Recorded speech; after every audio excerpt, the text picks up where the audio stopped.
Fandoms on the internet are a funny thing. You never know exactly what's going on with these deeply fraught social spaces. For example, I loved the Star Wars films growing up, but thankfully I didn't put much stock in reviews or what other people thought about the films. It was a mostly unfiltered experience, compared to how online things are now. I loved all 6 of them as a kid, and the more I thought about them as an adult, the more I felt like it would be intriguing to talk about them. But that was my mistake, because, as you might have heard, the Star Wars fandom has a bit of a reputation. I was thinking about this when I saw someone share a video about a recent Disney streaming series, The Acolyte, which failed to get a second season. It got me thinking all over again about Star Wars and what the hell has even happened to everybody. I'd like to talk today about that video by The Critical Drinker, a channel who in my mind deserves maybe a little more critique than he's gotten, despite so many people knowing about him and having so many strong feelings. More on those feelings later. The Critical Drinker had a lot to say recently as he took a victory lap in response to a recent quote from the showrunner for The Acolyte in his video titled "We Killed the Acolyte, Apparently." Life really does come at you fast, and never more so than when you're responsible for blowing $250 million on the most wildly and hilariously disliked Star Wars project since the holiday special. A show so monumentally unpopular that Lucasfilm were forced to take the unprecedented step of announcing its actual cancellation instead of their usual tactic of just never talking about it again and hoping that everyone forgets about it. I apologize for how often I'm going to have to butt in to clarify something, but in my defense, the Critical Drinker is known for being frequently wrong about the stuff he talks about. I don't think he's entirely wrong about The Acolyte. The first season, judged on its own, doesn't amount to much. It felt to me while watching it that there was an attempt to set up some larger drama with the Sith and the Rule of Two, maybe as a method of recanonizing some old lore, but without that future ahead of it, what we have is pretty limited. I think the people catastrophizing about it are acting a little out of proportion, but it does have its issues. But the drinker did say something wrong there in the first 30 seconds of his video. Did you catch it? He said Lucasfilm were forced to cancel The Acolyte instead of their quote-unquote usual tactic of just quote-unquote never talking about it again. That's a weird thing to say considering that as a rule, this is the first project Disney Lucasfilm have produced that they seem to have considered producing a subsequent season for, but clearly aren't. Shows like Andor, Ahsoka, or The Mandalorian have been confirmed to get sequels, including films, while shows like The Book of Boba Fett or Kenobi wrapped and were done as limited series, which, as someone who talks about Star Wars plenty, the drinker should know about, since originally they were teased as Boba Fett and Obi-Wan standalone movies. The only Star Wars show made by Disney other than The Acolyte that hasn't gotten any kind of sequel or follow-up is Skeleton Crew, but if you watch it, the plot basically wraps up tidily in one season, so it would make sense if it ended up being a limited series, whereas The Acolyte was clearly written with more seasons in mind. That's all, of course, to say nothing of the multiple seasons of the Clone Wars, Rebels, or The Bad Batch. This has always been something that bothered me about the Drinker's videos. It shouldn't be that hard to criticize Disney Star Wars media. I mean, I come at a lot of my resentment towards Disney in the context that it seemed like they've tried to transition to streaming series, but they aren't using that as an opportunity to make anything grand or massive.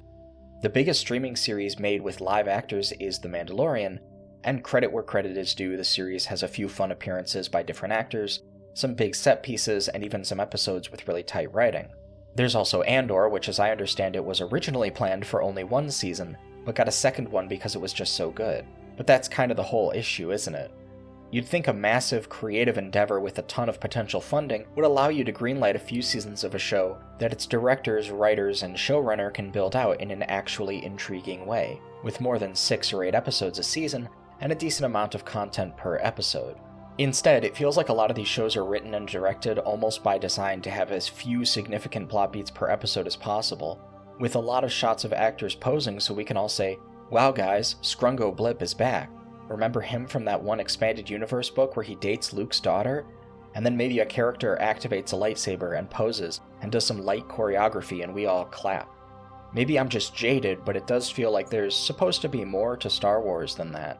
And that's to say nothing of the video games. Disney has had their hands on the Star Wars brand for over a decade now, and we've gotten 2 Battlefront games that didn't really recapture the magic of the originals, Star Wars Squadrons, Star Wars Outlaws, 2 LEGO games, one of which, the Skywalker Saga, is actually pretty good, speaking as someone who's platinumed the thing, and the 2 Jedi games, Fallen Order and Survivor, which are admittedly pretty good Souls-likes. I guess what I'm saying is you can't only count Disney's misses and ignore their hits, but even with all factors taken into account, I guess I was expecting more. When Disney acquired Star Wars, a lot of people were thinking about all the possibilities that were in front of us, including some hand-wringing about whether Leia and Padme would be considered Disney princesses. And we still never found out if Star Wars is canon to Kingdom Hearts, but I guess what we should have been worried about in hindsight was that Disney would start off strong, kick in the door with a smattering of films, and then kinda get cold feet and limit their own willingness to capitalize on one of the most universally beloved works that they've ever invested in. I think, going back to his weird little lie, that this is kind of why I don't like the critical drinker. He's a guy who gives people a lot of cheap answers to concerns like that by overriding inconvenient facts and prioritizing pure narrative. Saying Disney somehow lost so much gambling on the Acolyte that they had to do something they normally avoid doing does a lot to paint the Acolyte as a bad business decision more than a bad show, but it's a talking point reliant on a fabrication, on a false assessment of Disney's history with how they've followed up on or plan to follow up on other projects on their streaming platform. And this is how the drinker opens his video. He continues it in a similarly lazy fashion. And for some people, that kind of god-tier failure would probably be a good opportunity for self-reflection, a chance to reconsider the creative decisions that were made, and maybe even learn a bit of humility in the process. Not so with the Acolyte showrunner Leslie Headland, who recently emerged from whatever pit of obscurity she's been hiding in for the past year or so to do a puff-piece interview with The Wrap, where she proceeded to duck all responsibility for the disaster and shift the blame to the latest convenient scapegoat for Hollywood's failures: content creators. Right. That's right, us YouTubers are the reason we never got season 2 of The Acolyte. You're welcome, world. Yes, yes. But for the sake of argument, and because I could use a good laugh today, let's take a look at Leslie's totally unbiased and reasonable view on the thing. Quote, "The content that's being put out by the streamers or the studios is being snatched up by these other creators, and so commentaries, synopses, live videos, all of the ways that these creators make money through viewer-based ad revenues and their Patreons, there's a lot of money to be made." What can I say? Welcome to the internet, Leslie. Not sure if you're familiar with it, but it's this crazy place where people offer up their opinions about things, especially things they're passionate about, like, oh, I don't know, Star Wars. The drinker calls this article by Adam Chitwood for The Wrap a puff piece interview. I think that's a curious criticism. For those unaware, puff piece is a derogatory journalism term for coverage of a person that is intent on granting effusive praise. An interviewer who is constantly talking about how important, interesting, or inspiring their subject is would often be writing a puff piece. I say it's curious that the drinker says this for one main reason. He doesn't quote from the article. Oh, he quotes from an article, but he doesn't quote from the article he's calling a puff piece. This allegation is left totally unsubstantiated, when to my mind, if you're gonna indict someone's writing while talking about what they wrote, you should probably substantiate that allegation.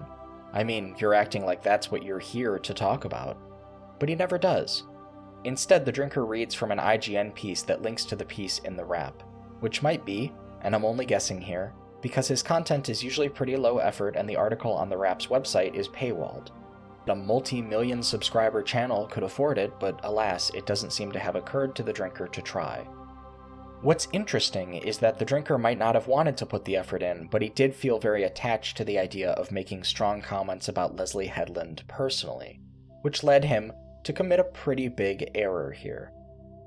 Firstly, the drinker is going out of his way to describe the contents of an article in no uncertain terms, and then subsequently citing a different source. That's dishonest no matter how you slice it. He doesn't even really seem to acknowledge the problem anywhere in the video or the description. In an academic context, this would be considered poor scholarship or academic dishonesty, depending on the severity of the error.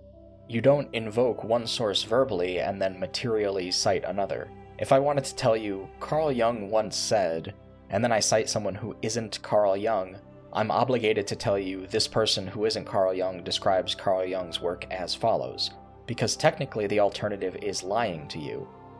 If the drinker wanted to make a claim about a source, he should have just pulled that source and not parroted a decontextualized quote for the sake of engaging in his own proactive context collapse. What's extra sneaky is that he doesn't say or show that this is an IGN article. I just recognized the formatting. Implicitly, he seems ambivalent about the prospect of passing off the secondary source as the primary source itself.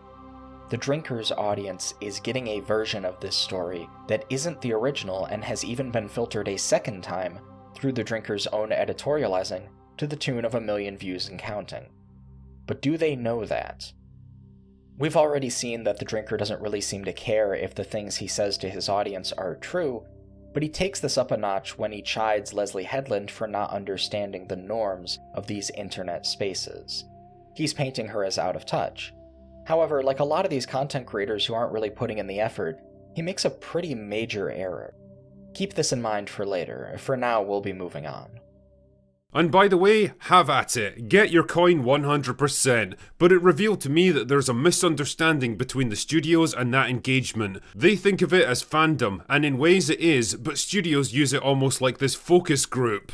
It is a focus group. In fact, it's arguably the best and most comprehensive focus group a studio could ask for. Not only does it include literally thousands of creators willing to invest a great deal of time and effort breaking down the strengths and weaknesses of a particular project, often in autistic levels of detail, but each one of those videos also comes with thousands, if not tens of thousands of comments, either agreeing or disagreeing with the sentiments expressed and elaborating on particular points and details. And the best part? It's all completely free, and it's made by people with an actual emotional investment in the thing, i.e. the audience. Not disinterested normies you pulled off the street for a quick test screening, or rabid activists who couldn't give a shit about storytelling or entertainment as long as your show pushes the political talking points they agree with, but actual fans of the product, the people you're supposed to be appealing to. I have to dispute the drinker's characterization of what he does as a great deal of effort, for reasons of the evidence we've already seen. But this is where we get to the heart of what he's really making this video to say. You can hear, as per usual, a kind of light contradiction in the critical drinker's tone when he talks about general audiences with contempt, but also chooses to adopt a populist tone when talking about rabid activists or exclusive access journalism. When I listen to creators like the drinker, I often feel they're pulling me in two directions, where I'm supposed to believe they're these knowledgeable and thoughtful critics who know what's good and what's bad, but also that they have a lot of disdain for people who think they know better.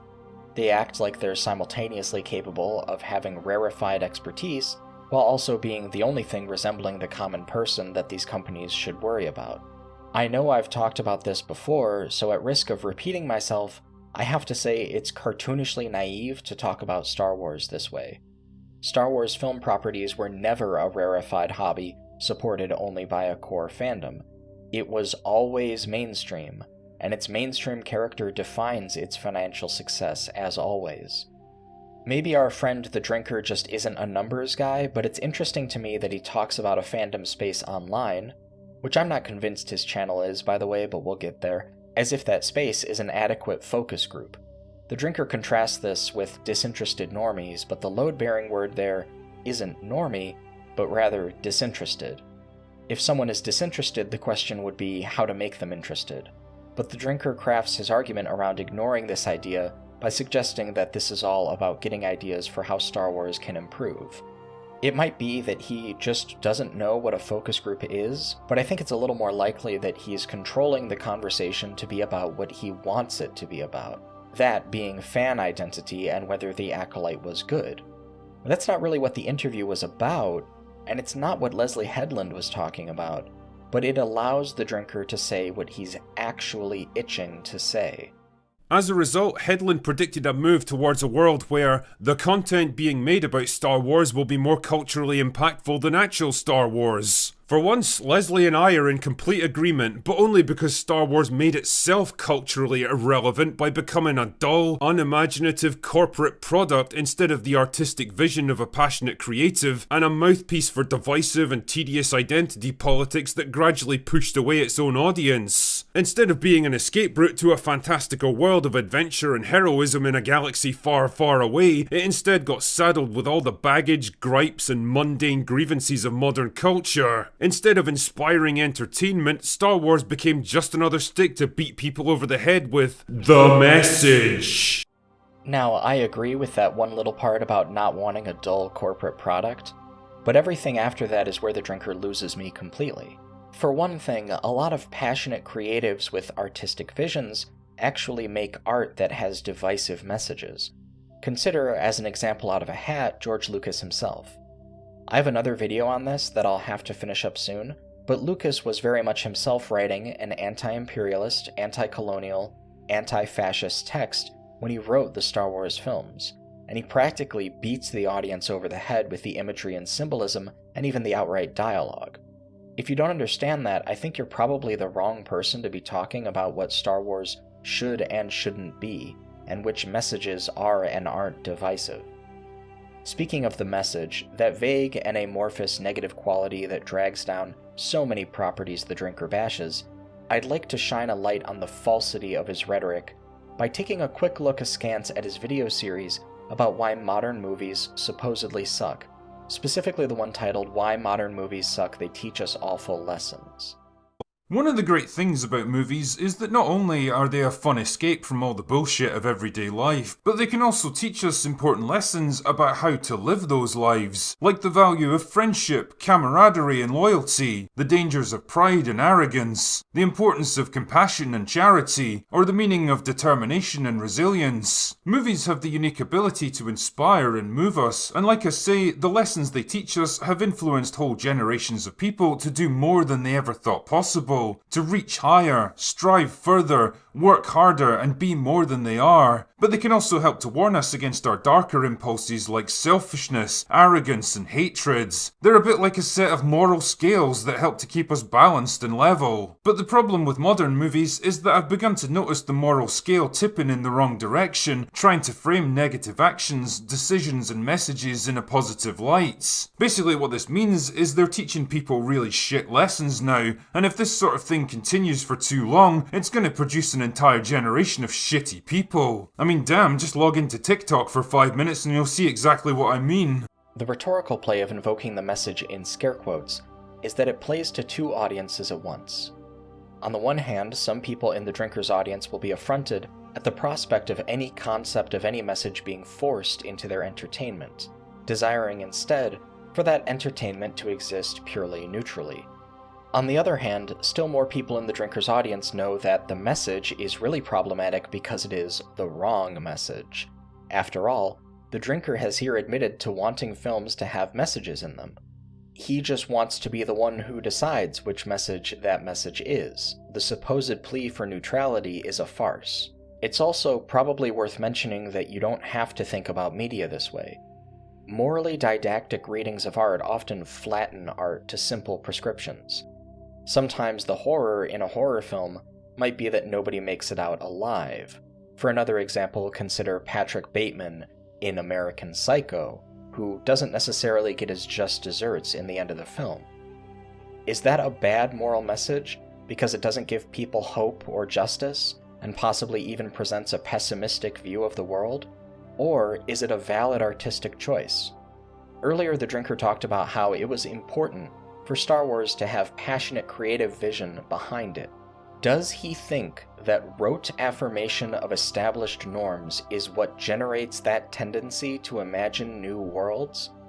Surely not always, right? It's clear that this is a man with a very flat worldview.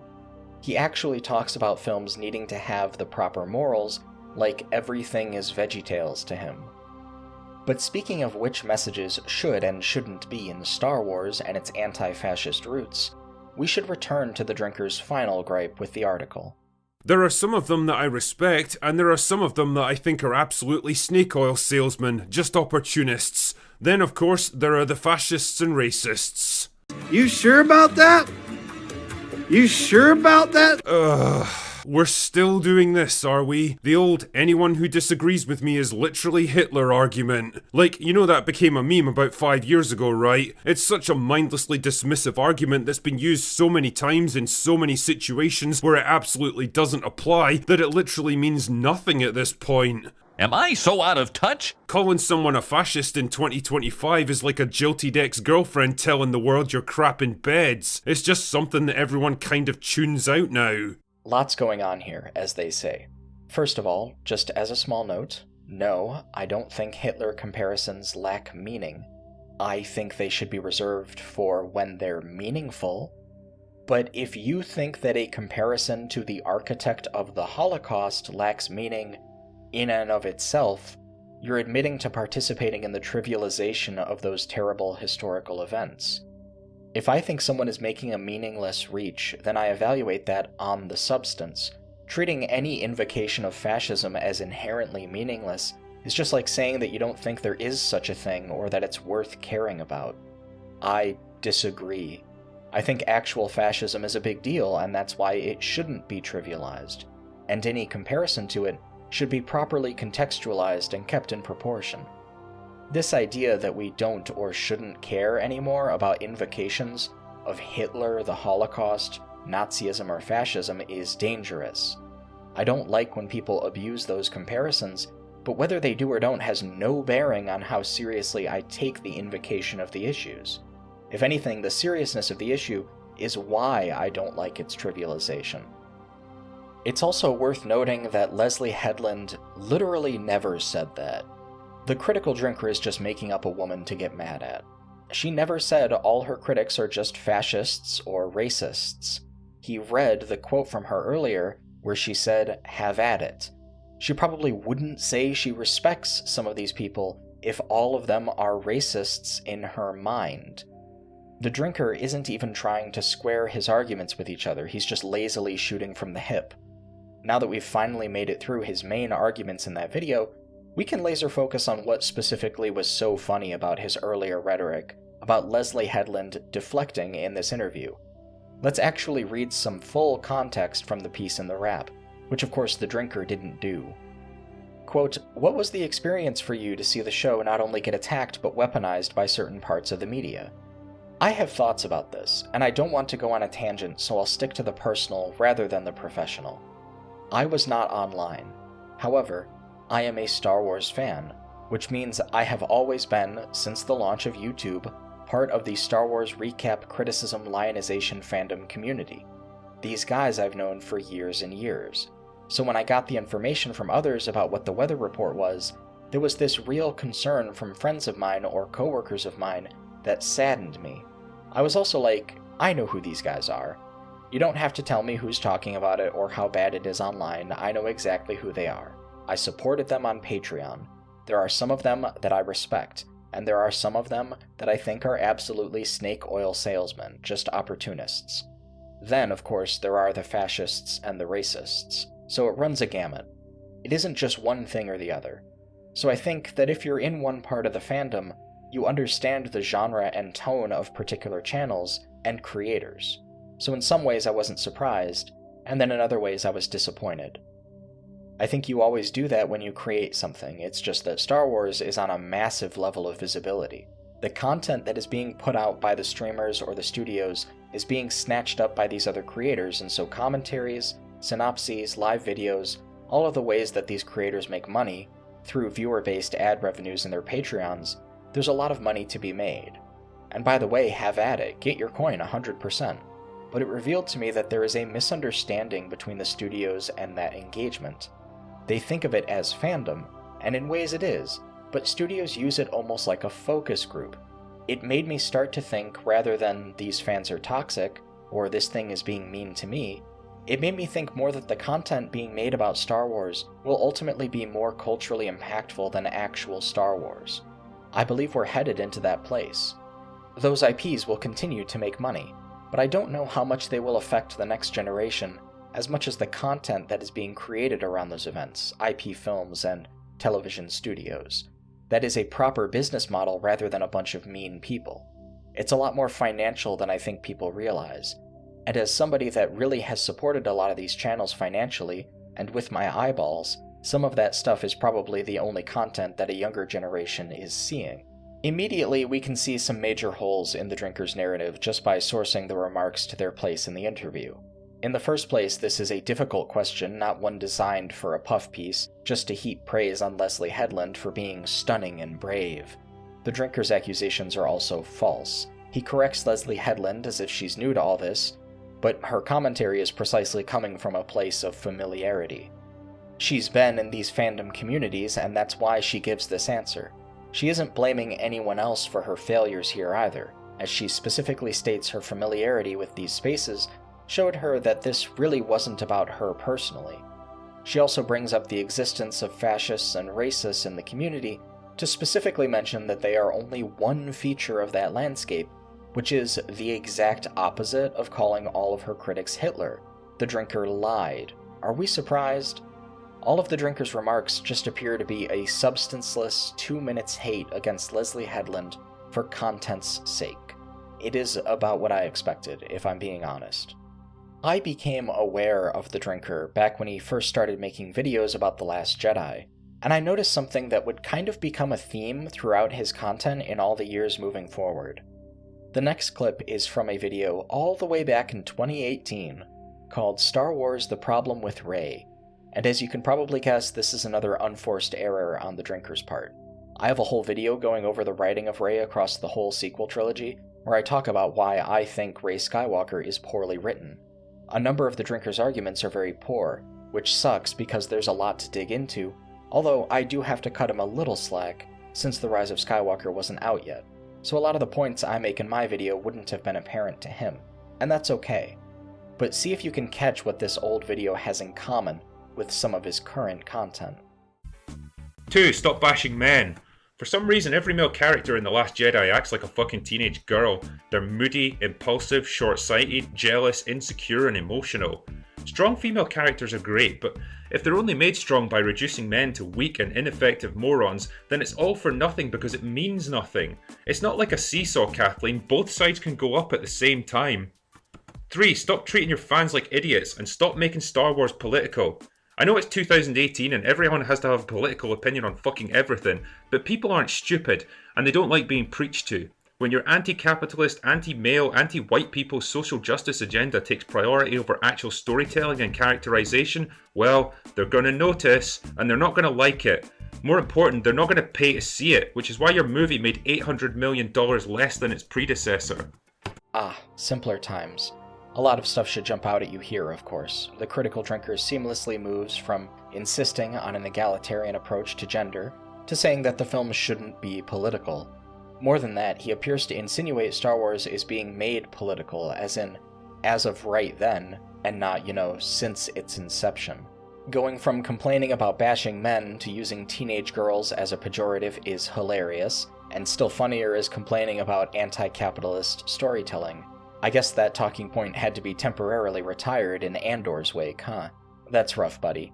I appreciated the opportunity to go back to this older content, because I think it really allows us to draw a consistent thread to see what the critical drinker's Star Wars content is actually about.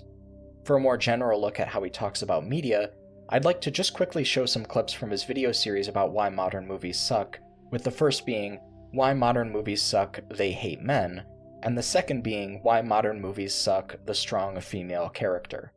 Men, don't you just hate them all? Well, if you happen to be a creative working in Hollywood today, then the answer is probably yes. Either because you genuinely believe it, or because you think it's what you're expected to say these days just to get hired. But whatever the reason, there's been a bit of a change in the past few years in how men are portrayed on screen. And here's a hint, it hasn't been a good one. Hard as it may be to believe now, there was a time when we were practically spoiled for choice when it came to cool, awesome, aspirational male heroes on the big and the small screen. Whether they were scrappy scrappy underdogs who had to rise to the challenge, or brave adventurers risking life and limb for fortune and glory, or hard-bitten cops taking on the criminal underbelly of society. They were a whole generation of men who kicked ass, triumphed against the odds and saved the day, and usually looked pretty cool doing it. That time, however, has passed, and the once mighty list of male cinematic heroes has dwindled to just a handful of aging characters living on borrowed time before they're ultimately recast, rebooted, or remade for modern audiences. One of the most tedious and embarrassing aspects of modern movies is watching a £100 actress ploughing through a series of extremely accommodating stuntmen twice her size, because the writers mistakenly believe that the only way for a character to be strong is through feats of actual physical strength. Because after all, how can a woman possibly be equal to a man if she's not as physically capable as him? The problem is, you're always going to have a tough time selling a fight between a man and a woman on screen, for obvious reasons. Men are generally bigger, stronger and more robust, with denser and heavier bones, stronger muscles, broader shoulders, longer limbs and superior upper body strength. Add all of that stuff together and you've got a huge advantage when it comes to the application of physical violence. The problem is that this reality doesn't gel too well with the modern Hollywood ideology that men and women are exactly the same at everything. A lot of these rhetorical appeals sound familiar to me, blasting male viewers with paranoia about anti-male hatred or fears of emasculation. I personally don't think the drinker really cares that much about Star Wars. I'm not even totally convinced he cares that much about film. I think this is really what his channel is about. He's not a critic, he's a masculinity influencer who uses film as his canvas. He treats movies he talks about the way that the Fresh and Fit or whatever podcasts treat women that they invite on. Sometimes they like the woman, but the usual trend is to bash a woman and have her walk out in a huff to feed the cycle of male insecurity and persistent need for validation at cost. It's a vicious cycle of emotional precarity, where content creators take advantage of their audiences, and if you still don't believe me, then let's talk about The Acolyte, because it should have been easy for the critical drinker to make only substantive, good faith criticisms of this show, which debuted on June 4th, 2024, while the drinker's first video about it was posted on March 21st, 2024, about 2.5 months before the series was even out, reacting to the teaser trailer. So how did the drinker do? But drinker, you handsome roguish smuggler with a heart of gold, I hear you say? What's of the trailer itself? What does it tell us about the show? What's the tone and feel? What can we expect from the creative powerhouse of Leslie Headland? Well, I'll be fucked if I know, because the trailer is less of a primer for The Acolyte and more like a series of disconnected scenes carefully chosen to tell us nothing at all. I mean, I definitely had fun playing a particularly challenging game of Spot the White Guy with this trailer, because damn man, this one shows enough to fulfill Disney's entire DEI quota for the next 2 fiscal years. For example, check out this collection of Jedi Padawans and see if you can identify the one demographic that's mysteriously left out. Yeah, this was never about whether The Acolyte, or anything else for that matter, was great or good but flawed, or poor or even terrible. It was always about the same thing, farming grievance, by seeding the discourse about Star Wars with commentary designed to play on the insecurities of men, and mostly straight white men where proactive identity politics is concerned. Influencers like the critical drinker can develop a content model for farming endless engagement with minimal effort, off of a group of people who are incentivized not to pay attention to his lies or to be dissuaded by their existence if they do happen to notice them. It's an entire playbook for using people's emotions against them, for treating straight white men like cattle, where culture war YouTubers are the ranchers. It's sad to see that when there's criticism worth making, critique as a word becomes a metonymy for lashing out at a perceived other, for the catharsis of exercising negative emotions through a social experience that is designed to just build that same stress up inside you that it's helping you purge. Content from influencers like the drinker is the medicine that makes you ill. He practically admits it, too, although he thinks his audience is too captured, too media illiterate, and too emotionally motivated to notice or care. But all this insightful feedback got me thinking about the whole concept of themes, what they're for, how they come about, and why they're relevant to media criticism. They're not. So I thought, why not make a video about it so we can explore this together? Pour yourself a shot and let's get into it. People just love talking about themes these days. Everywhere you look online, you'll find armchair psychologists speculating about the hidden meaning behind this rock, or this facial expression, or telling you that the predator represents man's inherent fear of female sexuality because its face looks like a vagina. But you know where themes get mentioned most of all? In responses to legitimate film criticism. Believe me, I know. Try walking a mile in my drunken shoes. Before you know it, your comments section will be awash with phrases like, "This review is a joke, LOL. You just don't get this movie at all. You're not seeing the deeper themes." It's great stuff that always brightens my day, but the real question is, why do people say this when it makes them sound like pretentious condescending dicks? That one is from his video How Not to Critique Movies, where the drinker copes hellaciously about getting called out a bunch for his Midsummer review, where he objectively lies about the contents of the film. I'm not going to dig into that here, but there's some good videos by other YouTubers picking through it, and I'll try to remember to link one in the description. He's gotten so used to being able to just make stuff up and call it a day that it seemed like it was genuinely disruptive to him to have a bunch of people call him an idiot and a liar. Of course, that's not really why I find this clip so interesting. See, underneath the core tension of the channel of someone like the Critical Drinker, where he has to pretend to be both alternatively an elitist and a populist, where he has to act like people who don't know what he knows about films just don't have his eye for detail or immersion in the rules of storytelling, but people who actually catch him with his pants down are a bunch of sneering ivory tower busybodies who have educated themselves out of their common sense, is a more fundamental need to simply always be the critic and never the object of critique. A guy like the Critical Drinker tells a lot of lies to his audience, as we've seen, but among the most consistent and pernicious is that he cares about the quality of the media as much as he does.